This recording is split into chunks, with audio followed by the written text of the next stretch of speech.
Hello, नमस्कार। आज हम बात करने वाले हैं टाटा स्टील कंपनी के स्टॉक्स के बारे में और जानेंगे इसके इम्पोर्टेंट सपोर्ट और टारगेट के बारे में। साथ ही ये वीडियो आपकी एजुकेशन के लिए है, बाय सेल की कोई एडवाइस नहीं है।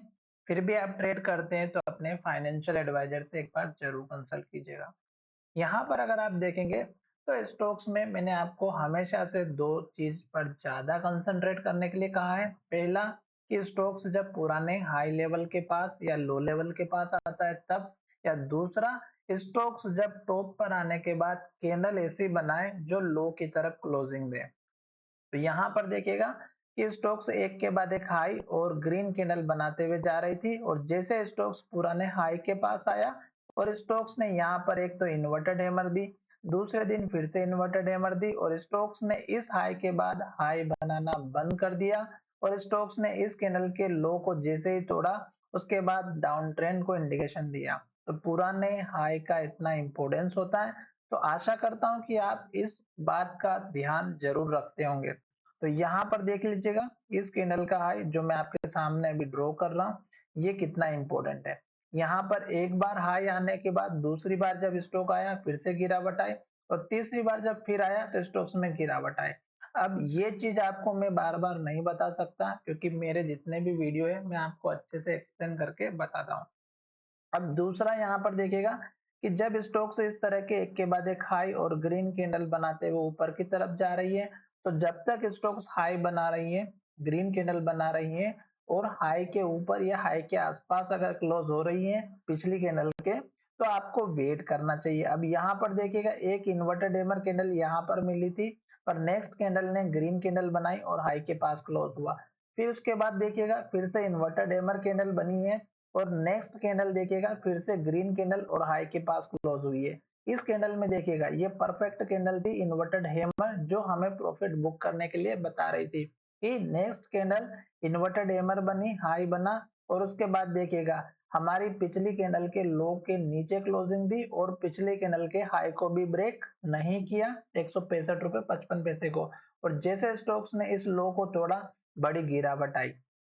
अब सपोर्ट लेवल आपको क्लियर दिखाई दे रहा होगा चार्ट में। यहाँ पर पुराना वाला जो हाई लेवल है वो आप यहाँ पर देख सकते हैं, और एक है हमारा यहाँ पर इस कैंडल का हाई जो लगभग हमारा 155 रुपए के आसपास का है। तो ये जो लेवल है ये अभी आपको यहाँ पर आराम से चार्ट के माध्यम से दिखाई दे रहे होंगे, 155 रुपए के आसपास का पहला सपोर्ट लेवल है। तो ये चीज आपको ध्यान में रखना है थोड़ा सा। ये रहा एक लेवल आपका 155 रुपए के आसपास का है, और अगर हम रेंज की बात करें तो इस कैंडल के लो को भी आप मेंशन कर दीजिएगा, ये रहा। तो इसका जो लेवल है 157 रुपए 50 पैसा और इसका 155, तो ये एक स्टॉक का इंपॉर्टेंट सपोर्ट लेवल हो चुका। दूसरा आप देखेंगे तो इस कैंडल का हाई जो लगभग हमारे यहाँ पर 152 रुपए 50 पैसे का है, तो ये एक उसके बाद का सपोर्ट लेवल है, और यहाँ पर है सबसे इंपॉर्टेंट सपोर्ट लेवल जो लगभग हमारा बन रहा है 150 रुपए के आसपास का।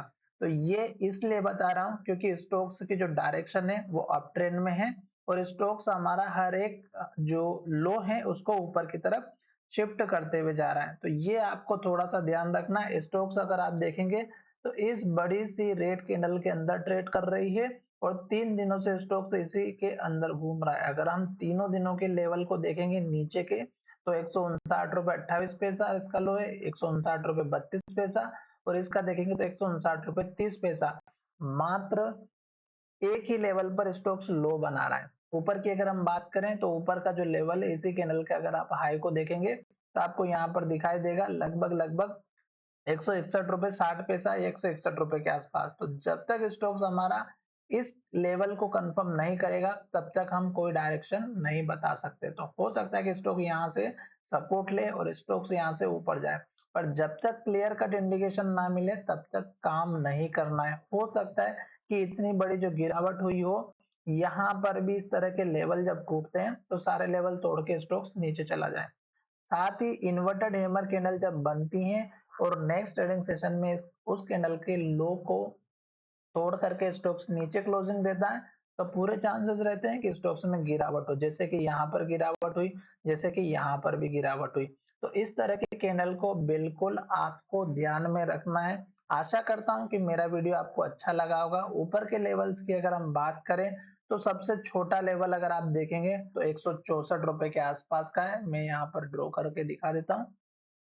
ये रहा ₹164 का और इसका कलर भी मैं चेंज कर देता हूँ ताकि आपको अच्छे से पता रहे। तो ये हो गया कलर और इसका हो गया टारगेट, ठीक है? तो यहाँ पर ये चीज़ आपको ध्यान में रखना है और मैं भी इस स्टॉक्स को जो है सेव कर लेता हूँ ताकि मुझे भी पता रहेगा कि आने वाले समय में इस कंपनी का जो मैंने जो चार्ट बनाया है या मुझे नहीं भी बनाने की कोई ज़रूरत नहीं, क्योंकि मैं चार्ट का एनालिसिस थोड़ा-थोड़ा जानता हूँ और मैं आपको अच्छे से एक्सप्लेन करने की कोशिश करता हूँ। खास करके रेड कैंडल या ग्रीन कैंडल में अगर आप एंट्री लेते हैं तो आप ध्यान में रखिएगा कि इस तरह की अगर एक के बाद एक रेड कैंडल और लो बन रहा है तो उसमें बिल्कुल भी ट्रेड ना लें, ना ही नई फ्रेश एंट्री बनाएं जब तक स्टॉक एक के बाद एक रेड कैंडल और लो बनाते हुए जाता है तब तक। तो चलिए वीडियो का यहीं विराम करते हैं। धन्यवाद, मिलेंगे नई वीडियो में।